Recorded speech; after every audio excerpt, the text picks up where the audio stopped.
കണ്ണൂരിൽ നിന്ന് വരുന്ന ഒരു വാർത്ത. ഡിജിറ്റൽ അറസ്റ്റ് വഴി ഡോക്ടറുടെ 11 ലക്ഷം തട്ടിയ സംഘത്തിന് അന്താരാഷ്ട്ര ബന്ധമുണ്ടെന്ന് കണ്ടെത്തിയിരിക്കുകയാണ് പോലീസ്.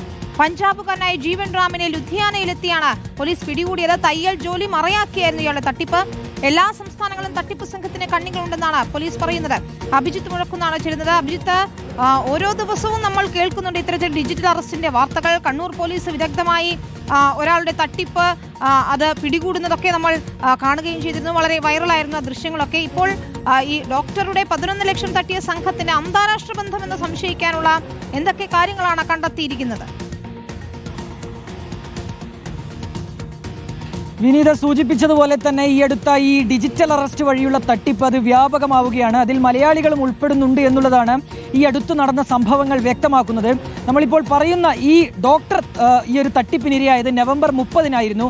അന്ന് ഒരു കള്ളപ്പണ ഇടപാട് കേസിൽ താങ്കൾ പ്രതി ചേർക്കപ്പെട്ടിരിക്കുന്നു എന്ന് ഒരു വീഡിയോ കോൾ വഴിയാണ് ഒരു സംഘം ഡോക്ടറെ അറിയിക്കുന്നത്. അങ്ങനെ നിങ്ങളിതാ ഡിജിറ്റൽ അറസ്റ്റിന് പോകുന്നു, ഇതിൽ നിന്ന് രക്ഷപ്പെടണമെങ്കിൽ 11 ലക്ഷം രൂപ നൽകണം എന്ന് ഡോക്ടറെ അറിയിക്കുന്നു. അങ്ങനെയാണ് വനിതാ ഡോക്ടർ ഈ സംഘത്തിന് 11 ലക്ഷം രൂപ കൈമാറുന്നത്. പിന്നീട് അതൊരു തട്ടിപ്പാണെന്ന് മനസ്സിലാവുകയും പോലീസ് കേസെടുത്ത് അന്വേഷണം ആരംഭിക്കുകയും ചെയ്യുകയായിരുന്നു.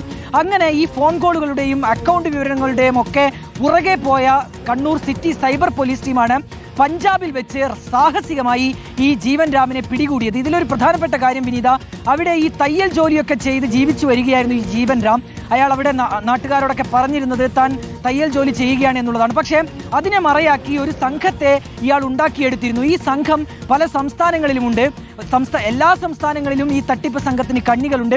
ഇവരുടെ പ്രധാനപ്പെട്ട ജോലി ഈ ഡിജിറ്റൽ അറസ്റ്റ് എന്ന് ഭീഷണിപ്പെടുത്തി പണം തട്ടുക എന്നുള്ളതാണ്.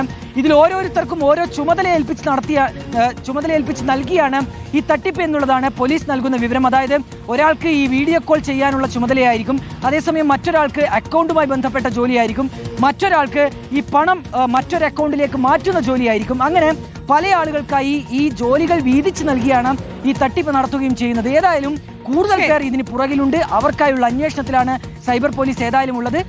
ഇതിൽ ഉൾപ്പെട്ട മലയാളികൾ ഉൾപ്പെടെയുള്ളവർ വരും ദിവസങ്ങളിൽ പിടിയിലാകുമെന്നുള്ളതാണ് പോലീസ് നൽകുന്ന വിവരം. വിനീത. ശരി, അഭിജിത്ത് മുഴക്കുന്നാണ് വിശദമായ വിവരങ്ങൾ നൽകിയത്. നമുക്കിപ്പോൾ